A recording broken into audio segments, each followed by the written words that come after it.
Títo dvaja, Ian Wright a Gary Neville, sa tešili viac, ako keby oni dali gól. Ian Wright oslavoval tak, ako keby skoroval vo finále Ligy majstrov.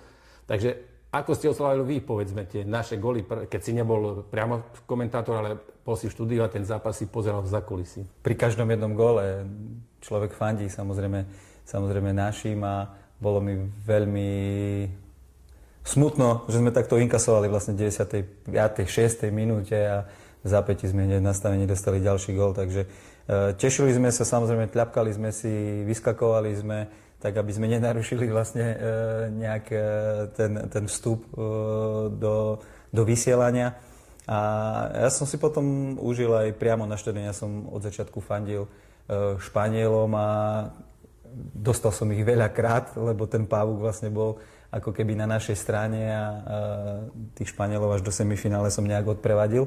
Takže, alebo respektíve až do finále.